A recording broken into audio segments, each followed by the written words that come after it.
안녕하십니까. 그러니까 어제와 오늘 계속해서 비가 내리고 있습니다. 우리 메마른 대지를 적시는 단비가 되어서 감사합니다. 물론 놀러 간 사람들에게는 좀 방해였겠지만 오늘 예배가 우리 심령을 촉촉히 적시는 은혜의 단비가 될 수 있기를 기도합니다. 오늘 말씀의 제목은 이방의 빛 바울입니다. 이방의 빛 바울. 요절은 13장 47절, 13장 47절 말씀을 저와 여러분이 한 목소리로 읽겠습니다. 시작. 주께서 이같이 우리에게 명하시되 내가 너를 이방의 빛으로 삼아 너로 땅 끝까지 구원하게 하리라 하셨느니라 하니. 오늘 말씀의 제목은 이방의 빛 바울이었습니다. 사도행전 말씀 크게 두 부분으로 나눌 수가 있겠습니다. 사도행전 1장부터 12장까지는 사도행전 전반부 말씀으로서 복음이 예루살렘 중심, 12사도 중심으로 복음 전파가 이루어졌음을 보여줍니다. 또 오늘 말씀 13장부터 28장까지가 사도행전 후반부 말씀으로서 복음이 안디옥 교회 중심, 사도 바울 중심으로 이방인들에게 복음이 전파되는 부분입니다. 사도 바울은 하나님께서 세우신 최초의 세계 선교 최초의 선교사였습니다. 항상 그 최초는 의미가 있고 뜻이 깊습니다. 한국 최초의 선교사는 토마스 선교사였습니다. 그런데 그는 조선 땅에 내리자마자 이제 순교 당했습니다. 한편 중국 최초의 선교사는 아트 모리슨 선교사였는데 그는 중국어 성경도 번역했고 또 현지인들에게 복음을 전하기도 했죠. 그렇다면은 중국 아트 모리슨 선교사가 더 위대한 것입니까? 아니죠. 네. 아트 모리슨 선교사나 토마스 선교사 모두 다 똑같이 위대합니다. 왜냐하면 최초의 선교사였기 때문에 그들이 미친 그 땅에서의 믿음의 선한 영향력은 참으로 지대한 것이었습니다. 그런데 하나님께서 세워주신 세계 최초의 선교사가 누구라고요? 사도 바울이었습니다. 사도 바울은 세계 최초의 선교사였지만 또한 세계에서 가장 위대한 선교사였습니다. 사도 바울의 그 선교 업적을 필적할 만한 사람이 그 누구도 없었습니다. 이처럼 사도 바울은 최초의 선교사요, 최고의 선교사였습니다. 그가 이룬 선교 역사 첫 발을 내디딘 말씀이 오늘 말씀입니다. 오늘 말씀은 사도 바울의 선교 제1차 선교 여행에 해당되는 말씀이 되겠습니다. 오늘 말씀을 통해서 사도 바울을 통해서 그의 선교 신앙, 그의 복음 신앙을 개척 신앙을 배울 수 있기를 기도합니다. 하나님께서 세계 선교를 친히 어떻게 이루어 가시는가 하는 것을 배울 수 있기를 기도합니다. 제1장 구브로에서의 영적 전투 1절을 보십시오. 1절을 다 같이 한번 읽어볼까요? 시작. 안디옥 교회에 선지자들과 교사들이 있으니 곧 바나바와 니게르라는 시므온과 구레네 사람 루기오와 분봉한 헤롯의 젖동생 마나엔과 및 사울이라.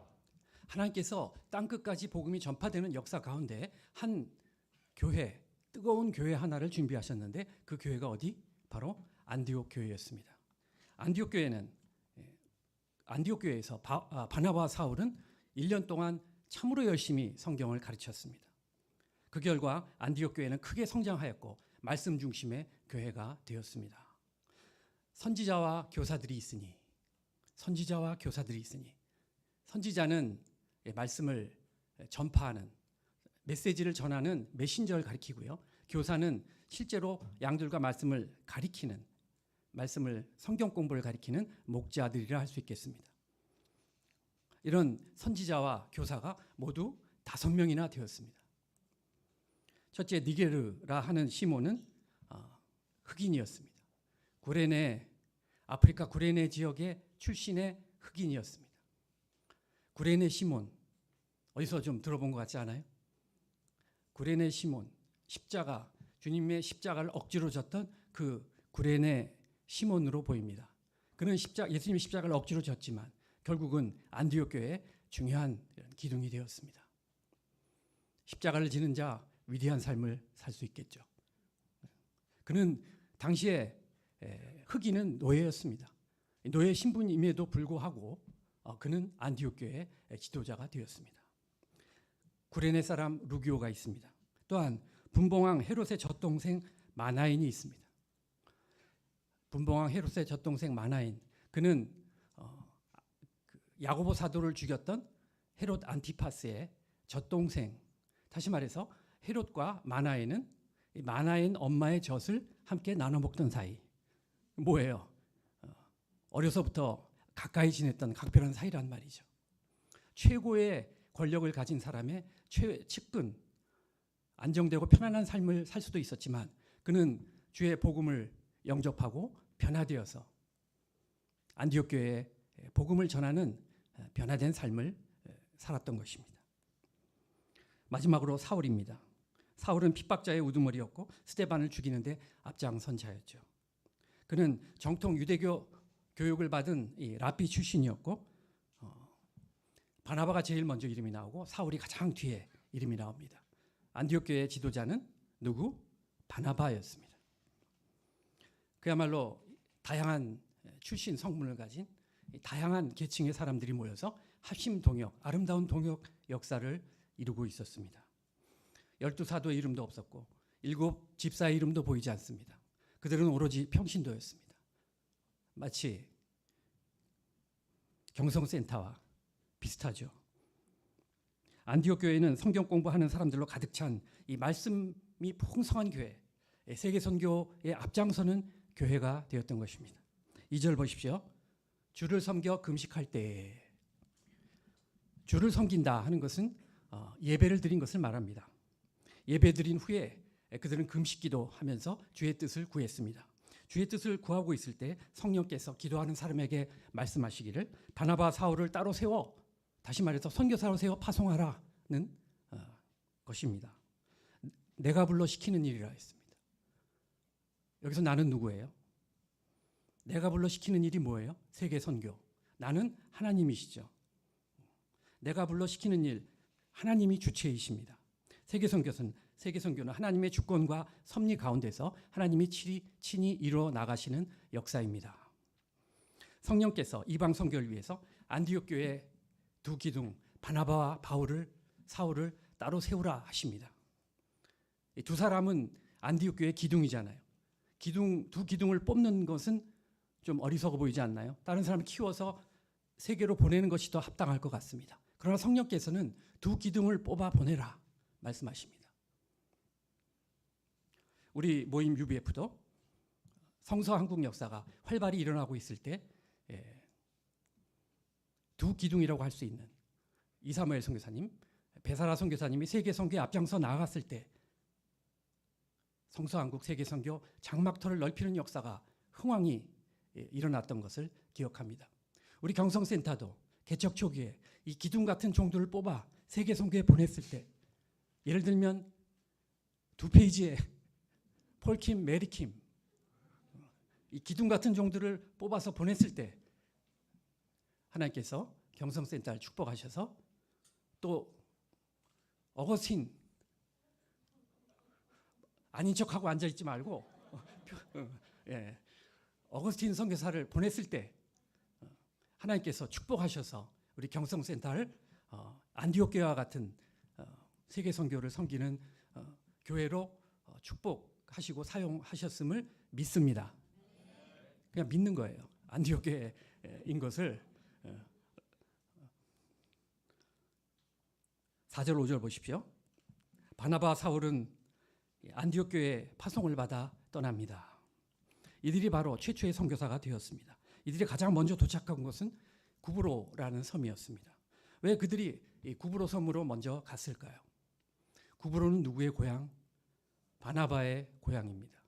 그들이 가장 잘 아는 곳에서부터 선교 역사를 감당하고자 했던 것이죠. 마가 요한이 이때 짐꾼으로 수행원으로 따라갔습니다. 구브로는 지금 사이프러스라고 불리우는 섬입니다. 첫 번째 그림을 보면 맨 왼쪽에 로마가 있고, 그죠? 오른쪽으로 가면 큰 그리스가 있습니다. 또 오른쪽으로 가면 터키, 오른쪽 끝에 보면 밑으로 내려가서 이게 없네요. 밑으로 내려가면 예루살렘이 있습니다. 예루살렘에서부터 위로 쭉 올라가면 뭐가 있어요? 수리아 안디옥 있습니다. 두 번째 그림 볼까요? 네, 이렇게 안디옥에서 배를 타고 실루기아를 갔다가 이제 거기서 배를 타고 섬으로 갔습니다. 저기가 뭐예요? 네, 구브로라는 섬입니다. 마치 모양이 고구마가 옆으로 누운 것 같은, 옆으로 구부러졌다 해서 구브로. 동쪽에 있는 항구 살라미에 도착해서 이제 꺼주세요. 동쪽에 있는 항구인 살라미에 도착해서 그곳에서 그 회당회를 찾아가서 복음을 전했습니다. 바울 일행의 선교 전략은 유대인이 많이 있는 회당을 찾아가는 것입니다. 회당에서 유대인들에게 먼저 복음을 전하는 것이었습니다. 유대인들에게 복음을 전하는 것이 쉽기 때문에 그렇게 한 것이 아닙니다. 이는 주의 말씀에 순종해서 이렇게 한 것입니다. 주님은 제자들을 보내면서 이스라엘의 잃어버린 어린 양에게로 먼저 가라 하신 주의 말씀에 순종해서 이렇게 한 것입니다. 우리도 익숙한 곳, 가까운 곳에서부터 복음을 먼저 전해야겠습니다. 우리 바로 옆에 있는 이웃 캠퍼스, 경희대, 외대에 먼저 복음을 전해보고, 또 나의 친구, 친척, 부모, 또 일가, 절친들에게 복음을 먼저 전해보고, 그 이후에 점점 넓혀 가면 좋겠습니다. 전하기 시작하면 뜨거워집니다. 처음 전할 때가 어렵지 전해보기 시작하면 뜨거워집니다. 마치 차가 시동이 걸려서 처음에는 잘 안 가지만 뜨거워지기 시작하면 쌩쌩 달릴 수 있는 것과 마찬가지죠. 6에서 8절 보십시오. 동쪽에 있는 살라미에서 서쪽에 있는 바보로 걸어서 횡단하면서 복음을 전했습니다. 바보는 그 섬의 중심 도시였고 총독 관리가 있고 또 아프로디테 신전이 있는 곳이었습니다. 바보, 뭔가 그 이름이 범상치 않죠. 이 바보에 왔는데 이 바보를 다스리는 사람은 지혜로운 사람, 바보를 다스리는데 지혜로운 사람, 진리를 추구하는 총독이었어요. 근데 그를 또 움직이는 사람은 엘루마라는 거짓 선지자였죠. 엘루마 선지자에게 조종당하는 바보가 맞죠. 총독 서기오 바울은 그래도 바울과 바나바가 온 것을 보고 불러서 하나님의 말씀을 듣고자 했습니다. 바울과 바나바는 로마 최고 관리에게 복음을 전하게 된 것이죠. 이곳에 엘루마라는 거짓 선지자 마술사, 그의 이름은 바예수, 즉 예수의 아들이라, 이렇게 이름은 그럴듯하게 포장했지만 본명은 엘루마, 마술사용 무당이었습니다.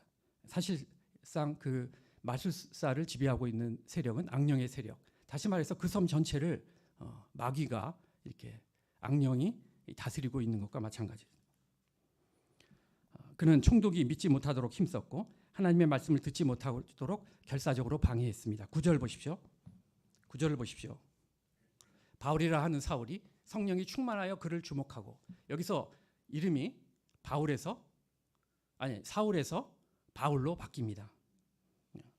바울이라고 하는 사울, 이렇게 한 것을 보면 사울의 이름은 이미 바울로도 불려지고 있었음을 알 수 있습니다.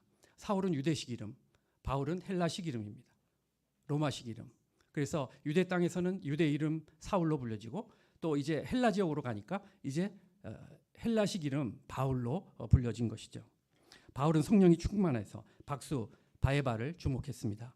10절에서 11절 보십시오. 바울은 바에수를 책망합니다. 내가 맹인이 되어 얼마 동안 해를 보지 못하리라, 이렇게 책망을 하자 즉시 안개와 어둠이 그를 덮어서 앞을 보지 못하게 되었습니다. 우리의 싸움은 눈에 보이는 사람과의 싸움이 아닙니다. 눈에 보이지 않는 사단과의 싸움이죠. 어둠의 권세와의 싸움이죠. 바울이 책망하자 즉시 엘루마가 시력을 잃어버리는 것을 보고 총독이 예수를 믿게 되었습니다. 총독은 주 예수에 대한 가르침을 놀랍게 여겼습니다. 총독은 그동안 엉터리 바예수를 믿고 의지한 데서 이제는 주 예수를 믿고 하나님 한 분만을 의지하게 되었습니다. 총독 한 사람의 변화로 구브로 섬의 복음화 기초가 이루어진 것이죠. 1차 여행 때부터 이 만만치 않은 이 복음의 장애물을 만나고 이를 돌파해 나가는 바울을 보게 됩니다. 장애물을 만났을 때 바울은 낙심하거나 두려워하지 않았죠. 어떻게 이겨냈습니까? 말씀과 기도로 영적인 싸움을 싸우고 승리했죠. 우리도 복음을 전하면 받아들이는 사람도 있지만 받아들이지 않는 사람도 있고 또 배척하는 사람도 있습니다. 요즘 대적하는 자들이 늘어나고 있죠. 이때 놀라거나 두려워하거나 위축될 필요가 없습니다. 두려움은 누가 심는 것이에요.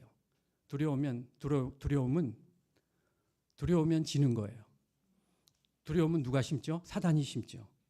이럴 때일수록 우리도 바울처럼 담대한 믿음으로 대적자들을 영적으로 물리치는 복음의 투사들이 되어야 하겠습니다. 총알이 무섭게 쏟아지는 전쟁터에서 지금 러시아와 우크라이나가 지금 치열하게 싸우고 있잖아요. 총알과 포탄이 떨어지는 전쟁터에서 무섭다고 나 혼자 앞선 사람이 나 혼자 살겠다고 머리를 쳐박고 누워 있으면 어떻게 될까요? 전부 다 그렇게 해버리면 싸움에서 지고 전멸당할 것입니다. 적진을 향하여 총을 쏘면서 앞으로 나아가면서 돌격 앞으로 일제히 나가 싸울 때 승리하게 될 것입니다. 이처럼 우리가 성령 충만한 가운데 하나님의 말씀을 붙들고 기도하며 영적인 싸움을 적극적으로 싸우면 사단의 공격을 이기고 영적으로 승리할 수 있습니다. 이번 여름 수양회에서 우리가 합심동역하여서 한 사람도 놀지 말고 전원이 합심동역해서 영적인 싸움으로 큰 승리를 체험하는 여름 수양회가 될 줄로 믿습니다. 믿어도 될까요? 믿어보겠습니다. 13절 보십시오. 바울과 및 동행하는 사람들이 이 바보에서 배 타고 밤빌리아에 있는 버가에 이르니 요한은 그들에게서 떠나 예루살렘으로 돌아가고. 지금까지는 명칭이 바나바와 바울이었지만 지금부터는 바울과 바나바, 바울과 동행하는 사람들이 이렇게 명칭이 바뀌죠. 즉 이제부터는 바울이 주도적인 역할을 하는 것을 봅니다. 바울 일행은 바보에서 배를 타고 280km 떨어진 밤빌리아에 있는 버가에 이르게 되었습니다. 두 번째 그림 볼까요? 구브로 섬에 바보를 떠나 대륙으로 버가에 이르렀습니다. 본격적인 280km나 떨어진 밤빌리아에 있는 버가에 이르렀습니다. 본격적인 내륙 선교가 이제 시작되는 것이죠. 이 본격적인 이제 시작한 거고 오픈 게임을 뛴 거고 이제 본격적인 내륙 선교가 시작되는 이 시점에서 요한 마가가 어떻게 했어요? 중도 포기하고 예루살렘으로 그냥 돌아가 버렸습니다. 바울과 바나바가 얼마나 낙심되고 힘이 빠졌을까요? 짐을 좀 운반해 줘야 되는데 젊은 놈이 가버리니까 힘이 들었을 것 같아요. 그러면 마가가 왜 전도 여행을 포기하고 돌아갔을까요? 이 리더십이 자기 삼촌인 바나바에서 이 바울로 바뀌는 것에 대한 불만, 반발로 돌아가 버린 것일까요? 이 마가 하면은 무엇이 생각납니까? 마가의 그렇습니다. 짜고 하는 거 아닙니다. 마가의 다락방. 마가 다락방에서 120명의 제자들이 오순절 합심기도 하고 있을 때 성령께서 강림하셔서 오순절 성령 강림이 이루어진 그 장소, 그게 뭐예요? 마가의 방입니다. 자기 방, 다락방. 마가는 부잣집 과부의 외아들로 자라나서 이제 내면이 좀 연약했을 것 같습니다. 제가 이제 가난한 집 과부의 외아들로 자라나서 내면이 연약했거든요. 마가는 부잣집 과부의 외아들이니까 분명히 연약했을 것 같아요. 도망간 거 보면 엄마의 믿음의 영향력을 받고 자란 우리로 말하면 소위 2세라고 할 수 있습니다. 삼촌 바나바가 야 조카 선교 여행 좀 가지 할 때 마가는 선교 여행 그 여행에 앞에 선교보다는 여행에 꽂혀가지고 따라 나섰던 것 같아요. 그런데 막상 선교 현장은 어땠어요? 사단 마귀와의 치열한 영적인 싸움이요 전투였죠. 놀랬을 것입니다. 마가는 바울과 바나바와 같이 주님을 인격적으로 만났던 그런 뜨거운 감격이 없었던 것 같습니다. 바울은 바울만 해도 복음을 전하지 않으면 내게 화가 있을지로다 하면서 목숨 걸고 복음을 전했지만 마가에는 그런 스피릿이 없었어요. 이상에서 보면 교회에는 바울과 같은 지도자가 있고 바나바와 같은 동역자도 있지만 마가와 같은 낙오자도 있습니다. 마가는 비록 실패하고 낙오했지만 그러나 한 번 실패했다고 영원한 낙오자가 되는 것은 아닙니다. 그는 비록 바울의 1차 선교 여행을 중도 포기했고 2차 선교 여행에서는 부름조차 받지 못했지만 자신의 연약함을 인정했고 겸손히 배우고 영적 훈련을 통해서 점차 주님의 신실한 일꾼으로 변화되고 성장하게 됩니다. 바울도 인생 말년에 쓴 디모데후서 4장 11절에서 누가만 나와 함께 있느니라 내가 올 때에 마가를 데리고 오라 그가 나의 일에 유익하니라 말씀합니다. 청년의 때는 마가 요한처럼 배우고 성장하는 시기입니다. 얼마든지 실패할 수 있습니다. 얼마든지 실수할 수 있습니다. 그러나 중요한 것은 실패했을 때 낙심하지 말고 다시 일어서는 것입니다. 그러면 조금씩 성장해서 나중에는 충성스러운 주님의 일꾼이 될 수 있습니다.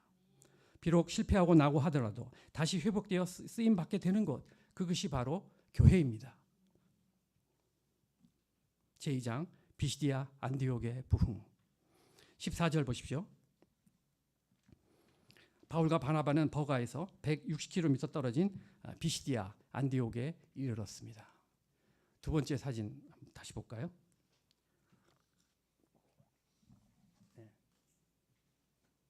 버가에서 비시디아 안디옥까지 160km. 이곳은 해발 1080m 이 고지 높은 곳에 위치한 곳입니다. 계속해서 올라가는 것이죠. 비시디아 안디옥은 수리아 안디옥보다는 그렇게 큰 도시는 아니지만 그래도 내륙 지방의 교통의 중심지였습니다. 이곳에 많은 유대인 헬라인들이 있었죠. 그들이 회당을 짓고 안식일마다 회당에서 예배를 드렸습니다. 바울은 먼저 유대인 회당에 들어갑니다. 바울은 정통 랍비 교육을 받은 사람이었기 때문에 회당에서 충분히 설교할 수 있는 자격이 있었습니다. 그곳에서 구약 말씀을 인용해서 복음을 전했습니다. 15, 16절 보십시오. 회당장이 회당에서 율법과 선지자의 글, 즉 구약 성경을 먼저 읽었습니다. 회당장은 바울 일행에게 말씀을 전할 기회를 주었습니다. 바울이 일어나 손짓하며 말씀을 전하기 시작했죠. 바울은 구약 성경을 잘 알고 있는 유대인들과 하나님을 경외하는 이방인들에게 먼저 이스라엘의 역사를 간략하게 소개하면서 이스라엘 사람과 하나님을 경외하는 사람들아 들으라. 17절 보십시오. 이스라엘 백성의 하나님이 우리 조상들을 택하시고 그들은 이스라엘 역사를 완전히 꿰고 있는 그런 사람들, 그들에게 잘 아는 이스라엘 역사를 이야기하고 있는 것이죠. 17절에서 23절을 보면 주어는 누구입니까? 하나님이죠. 선교 역사는 역시 하나님의 주권과 섭리로 이루어집니다. 하나님은 애굽에서 노예 생활하던 이스라엘 백성들을 큰 권능으로 인도하여 내셨습니다.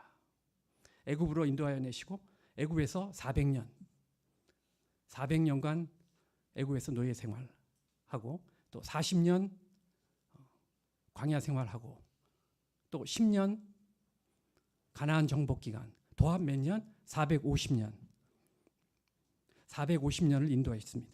20절 보십시오. 그리고 사사기를 거쳐서 마지막 사사인 사무엘을 끝으로 그들은 왕을 구했고 하나님께서 사울 왕을 세웠는데 40년간 쓰셨습니다. 그러나 그가 하나님께 불순종했을 때 하나님께서 그를 패하시고 다윗을 새롭게 세우십니다. 22절을 보실까요? 다 같이 22절 말씀 읽어보겠습니다. 시작. 다윗을 왕으로 세우시고 증언하여 이르시되 내가 이새의 아들 다윗을 만나니 내 마음에 맞는 사람이라 내 뜻을 다 이루리라 하시더니 다윗은 내 마음에 맞는 사람이라. 성경에서 다윗 예수님 빼놓고 내 마음에 맞는 사람이라, 내 마음에 합한 사람이라 이렇게 하나님께서 칭찬하시고 기뻐하셨던 사람이 다윗 말고 또 누구 있을까요? 유일한 칭찬을 들었던 다윗. 그가 어떻게 그런 칭찬을 들을 수 있었던 것입니까? 그는 우리처럼 죄성을 갖고 죄를 짓고 실수도 많이 했습니다. 하지만 그가 하나님께 내 마음에 합한 사람이라, 나에게 맞는 사람이라 이렇게 말할 수 있던 근거는 무엇입니까? 22절을 다시 보십시오. 내 뜻을 다 이루리라. 36절을 보면 다윗은 하나님의 뜻을 섬기다가 잠들어. 그러니까 뭐예요? 다윗이 하나님의 마음에 맞는 이유, 합한 이유는 하나님의 뜻을 이루기 위해 몸부림치는 삶을 살았던 것입니다. 우리는 내 뜻을 이루기 위해 몸부림치는 삶을 삽니다. 그러나 다윗은 하나님의 뜻을 이루기 위해 몸부림치는 삶을 살았습니다. 우리도 다윗처럼 내 뜻을 이루기 위해 살기보다 하나님의 뜻을 이루기 위해 사는 종들이 될 수 있기를 기도합니다. 네. 그러면 하나님의 마음을 움직일 수 있을 거예요. 이것이 하나님을 기쁘시게 하는 삶입니다. 하나님이 이런 다윗을 기뻐하시고 이 다윗의 후손에서 드디어 구원자 예수 그리스도를 허락하셨습니다. 하나님은 다윗의 후손에게서 오신 약속된 그리스도요 주가 되십니다. 예수님은 이스라엘만의 구주가 아니요 만민의 구주가 되십니다. 24, 25절 보십시오. 사도 바울은 여러분이 다 아는 세례 요한이 무엇이라고 증거했느냐. 그 듣는 사람들 세례 요한이 누군지 훤히 알고 있어요. 세례 요한이 증거했던 내 뒤에 오시는 이가 있는데 나는 그의 신발끈을 풀기도 감당하지 못하겠노라 말했던 바로 그가 예수님이다라고 말하는 것이죠. 26에 30절 보십시오. 26절 보십시오. 예수님은 말씀이 육신이 되어 이 땅에 오셨습니다. 그러나 예루살렘에 사는 자들과 그들 관리들은 예수님을 알아보지 못했습니다. 안식일마다 선지자들이 예수에 관하여 예수님에 관한 그 예언된 말씀을 앵무새처럼 외우고 또 외우고 암송했지만 그런데 그 말씀의 뜻을 전혀 깨닫지 못했습니다. 결국 빌라도의 손을 빌어서 예수를 십자가에 못 박아 죽였습니다. 그러나 하나님은 예수를 죽은 자 가운데서 사흘 만에 다시 살리셨습니다. 31절 보십시오. 여러 날 보이셨으니 40일 동안 이 땅에 계시면서는 부활하신 모습으로 제자들에게 보여주셨습니다. 바울의 첫 번째 설교 이상에서 바울의 첫 번째 설교의 주제는 무엇이었습니까? 바울의 설교의 첫 번째 설교의 주제는 십자가 부활이었습니다. 베드로의 설교의 주제는 무엇이었죠? 십자가 부활이었습니다. 스데반 순교자의 설교의 핵심도 결국은 뭐였어요? 십자가 부활이었습니다. 32절 보십시오. 조상들에게 주신 약속을 너희에게 전파하니. 예수님의 십자가 부활은 갑작스럽게 일어난 사건이 아니죠. 선지자들에게 예언되었고 구약 성경에 기록된 사건입니다. 33절 보십시오. 바울은 시편 2편 7절, 16편 10절 말씀을 인용해서 예수 그리스도의 십자가 부활을 선명합니다. 증거합니다. 시편에 예언된 말씀이죠. 37절 보십시오. 37절 보십시오. 하나님께서 살리신 이는 썩음을 당하지 아니하셨으니. 여기서 썩음을 당하지 않은 것, 다윗이 될 수 없죠. 다윗은 죽어서 이미 썩었기 때문에. 그렇다면 다윗이 예언한 그 썩지 않은 분, 다윗의 예언대로 누군가는 썩지 않고 다시 살아나야 하는데 그분이 누구입니까? 예수 그리스도이시죠. 이 예언대로 예수님이 다시 살아나셨는데 어찌하여 너희들이 믿지 못하느냐라고 말하고 있는 것입니다. 바울은 스데반의 설교와 비슷하지만 좀 달랐습니다.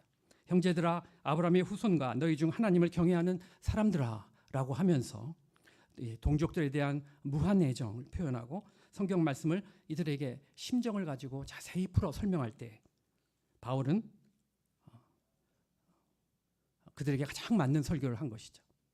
바울은 만나는 사람이 누구냐에 따라 그 사람들에게 맞게 설교를 했습니다. 유대인들의 대상으로 하면 유대인들의 역사에 관하여, 이방인들에게는 또 이방인에게 맞게 설교를 했습니다. 우리도 그리고 결론 한결같이 십자가와 부활.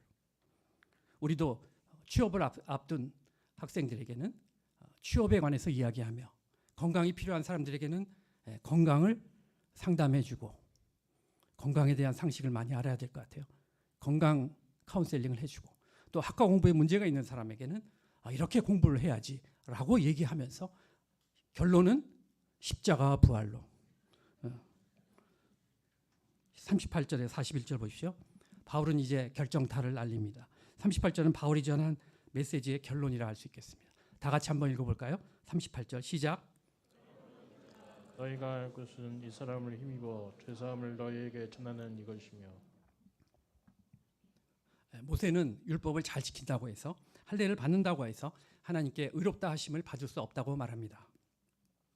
오직 예수의 십자가 부활을 통해서만이 죄사함 받고 하나님의 백성이 될 수 있다고 강조합니다. 율법을 지킴으로 도덕과 선행을 행함으로 결코 의롭게 될 수 없습니다. 오직 십자가의 부활의 복음을 믿고 영접할 때 죄와 죽음 문제 해결받고 변화된 새 인생을 살게 되는 것입니다. 바로 이런 복음의 능력을 확신했기 때문에 가는 곳마다 예수 그리스도의 십자가 부활의 복음을 선포했습니다. 우리도 예수의 십자가 부활을 통해서 죄사함 받았다는 것을 믿읍시다.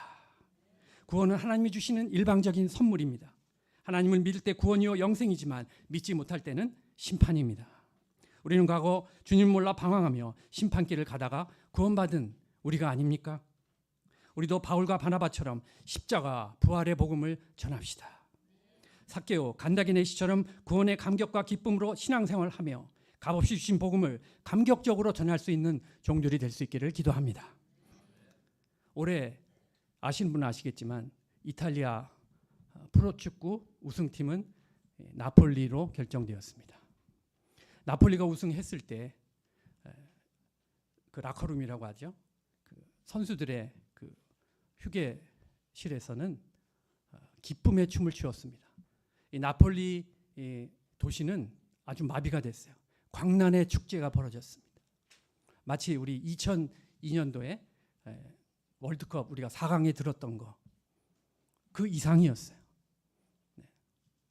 별 중요한 건 아니지만 그런데 그곳에 이제 핵심 선수가 있는데 그들이 우승할 수 없는 팀인데 우승했어요. 누가 있냐면 그 김민재 선수가 있어요. 한국 축구 선수. 그는 이제 아마 제가 볼 때는 수비수 중에서 세계 톱 클래스. 우리 한국 축구의 미래는 김민재가 있다. 한국 축구에 김민재가 있다면 경성 UBF에는 임민재가 있다. 네.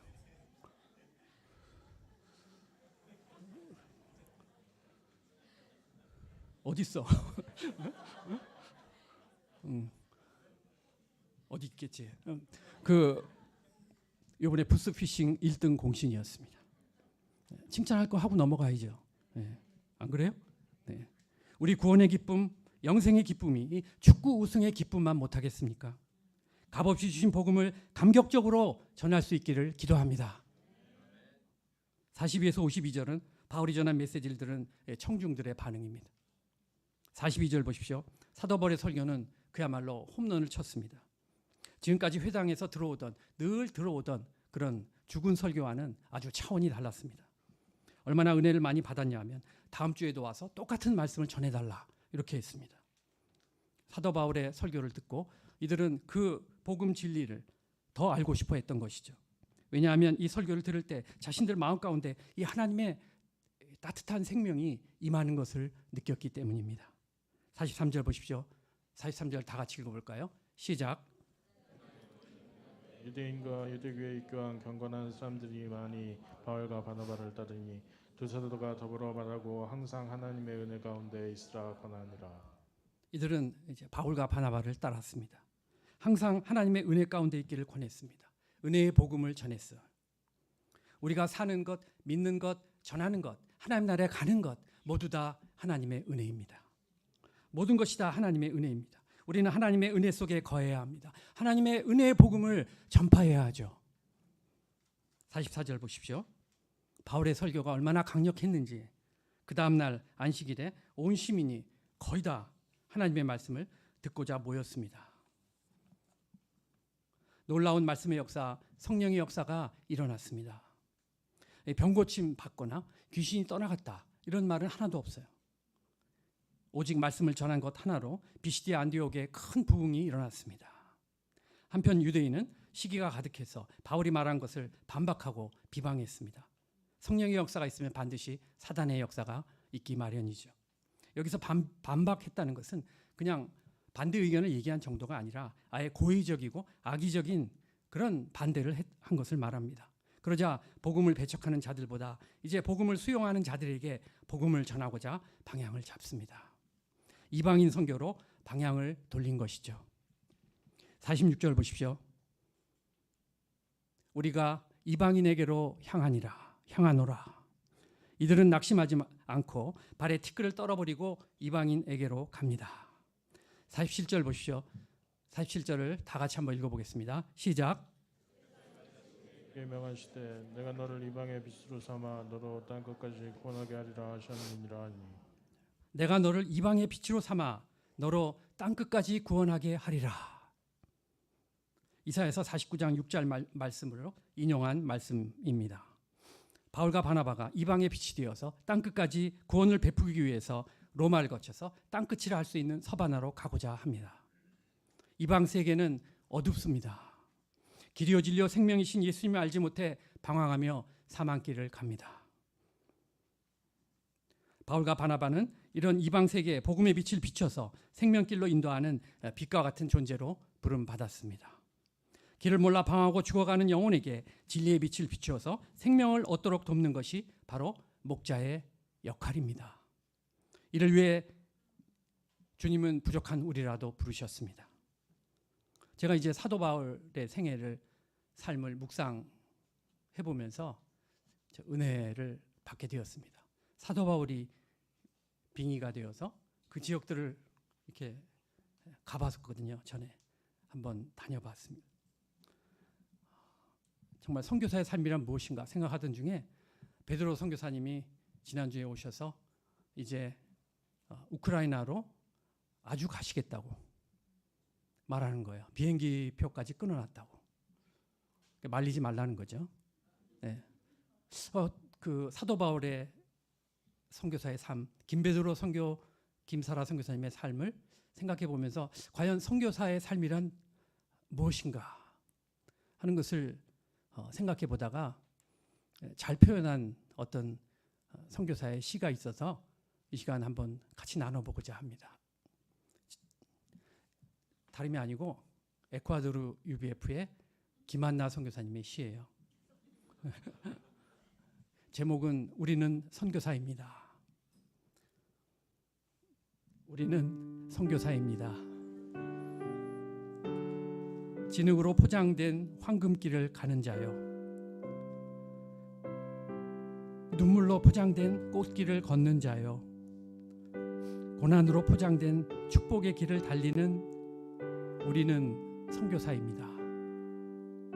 어둠의 끝자락에서 빛으로 옮겨졌고 죽음의 구덩이에서 생명으로 건져졌으며 절망의 나락에서 비상하는 날개를 선물 받은 우리는 선교사입니다.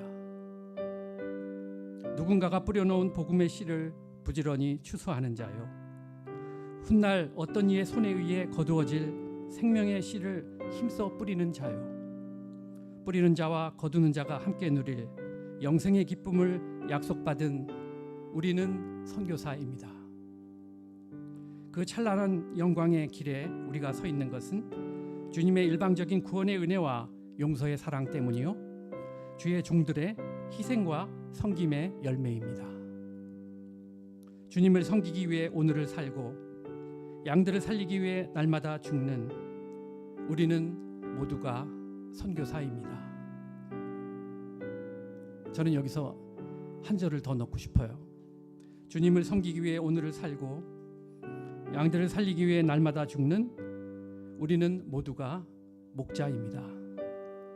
에콰도르 UBF 김한나 선교사. 주님은 우리에게 말씀하십니다.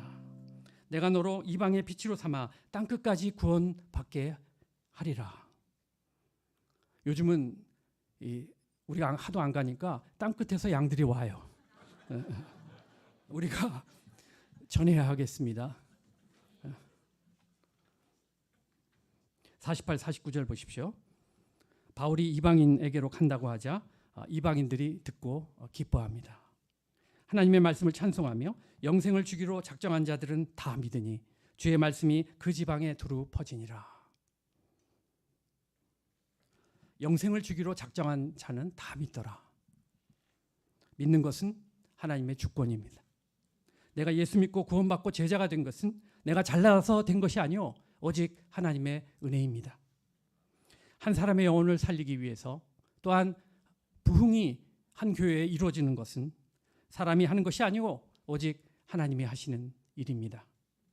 그런데 전하지 않으면 아무것도 이루어지지 않습니다. 한 사람도 살릴 수가 없죠. 전할 때 하나님은 우리를 쓰셔서 은혜 받을 만한 자가 은혜 받게 하십니다. 50절 51절 보십시오. 유대인들과 경건한 귀부인들과 그 신의 유력자들을 선동하여 바울과 바나바를 박해하게 하고 그 지역에서 쫓아내도록 했습니다. 자매들 잘 도와야 될 것 같아요. 귀부인들의 그 영향력이 컸어요. 바울과 바나바를 박해하게 하고 그 지역에서 쫓아내도록 했습니다. 그러자 두 사람은 그들을 향해서 발에 티끌을 떨어버리고 120km 떨어진 이고니온으로 갑니다. 52절 말씀을 보십시오. 다 같이 52절을 읽어볼까요? 시작. 제자들은 기쁨과 성령이 충만하니라. 예수를 영접한 제자들은 기쁨과 성령이 충만했습니다. 제자들은 박해 속에서도 슬퍼하거나 절망에 빠지지 않았습니다. 쫓겨나가는데 슬퍼하고 절망에 빠져야 마땅하지 않나요? 전혀 그렇지 않았어요.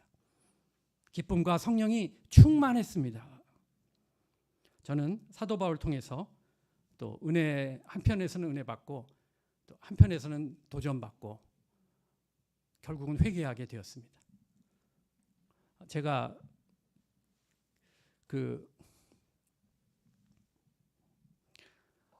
한 10년 전쯤에 그 병원 일을 뒤로 하고 한 달여에 걸쳐서 유럽을 여행하면 유럽에 가서 그 성지순례 그 사도 바울의 1, 2, 3차 선교 여행을 했던 그곳을 가봤습니다. 근데 이제 굉장히 덥고요. 차로 그냥 끝없이 가는 거예요. 너무 피곤해서 병이 났어요. 차 타고 가는데도 병 나는데 사도 바울은 걸어가면서 특히 그 비시디아 안디옥으로 가는 그 언덕 그 경사 있는 그 길 끝없이 가는데 마가가 도망갈 만했다. 그런 생각도 하면서 이제 그 성지순례를 했던 기억이 있습니다. 그래서 오늘 이제 말씀을 준비하면서 이제 정말 사도 바울의 삶을 많이 묵상해 보게 되었어요. 보통은 이제 그 어제 같은 공휴일은 그 말씀 준비에 전념할 수 있는 모조리 암기해서 잘 전해야지. 보통 이랬을 어제인데 좀 준비하다 집어쳤어요. 삶이 받쳐주지 않는 이 메시지가 이게 도대체 무슨 의미가 있는가 해서 그냥 접었습니다. 좀 했어요, 그래도. 그러면서 이제 잠이 들었는데 꿈속에 한 그 자매님이 나왔는데 그는 이제 20대 초반에 그 결혼을 해서 두 아이를 낳고 근데 이제 남편이 바람 나가지고 그 도망가 버리고 그 싱글 맘으로 그 두 아이를 한결같이 키우고 우리 병원에 오는 우리 병원 처음 손님 중에 하나인데 지금 25년이 넘도록 한 1, 2주에 한 번씩 계속 오는 거예요. 근데 그 사람이 나타난 거예요. 거기 왕진 갔어요. 꿈에 왕진 갔는데 무슨 얘기를 했는지는 몰라요. 깨나고 보니까 정말 내가 그 복음이 필요한 그 사람 한 영혼에게 지금까지 숱한 세월 동안에 예수님의 십자가 부활 복음 하나 전하지 않았구나 하는 것을 깨닫고 정말 하나님께서 1957년도에 제기동에서 태어나게 하시고 이 고대와 이 경희대 학생들 하숙 치면서 우리 어머니가 먹고 살 때 그때부터 학생들 경희대생들 봐오고 지금까지 67년을 경희대생들 접하고 있는데 도대체 그들에게 얼마나 복음을 전했나 또 이렇게 생각하니까 회개하지 않을 수가 없는 거예요.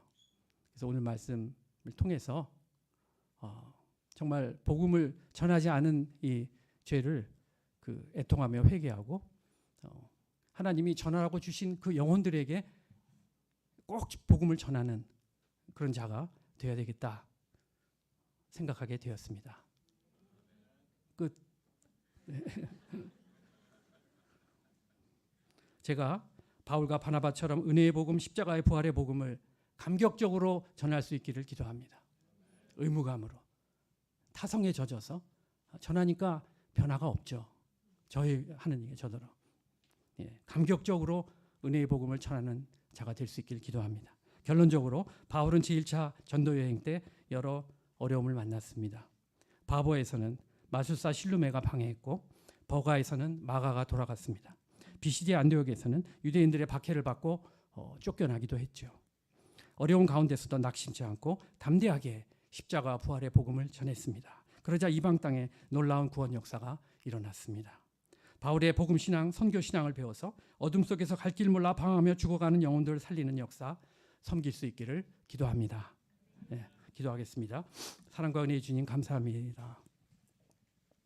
사도 바울의 복음 신앙, 선교 신앙, 개척 신앙을 잘 배워서 복음이 꼭 필요한 자들, 영생을 주기로 약속되어 있는 그런 자들을 우리가 복음을 전하지 않는 죄를 범치 않도록 도와주시고 또 우리 이번 여름 수양에 많은 생명들이 와서 이제 주님을 만나는 놀라운 성령의 역사가 있게 도와주십시오. 우리 선교 직분을 감당하는 종들과 늘 주님께서 함께하여 주시옵소서.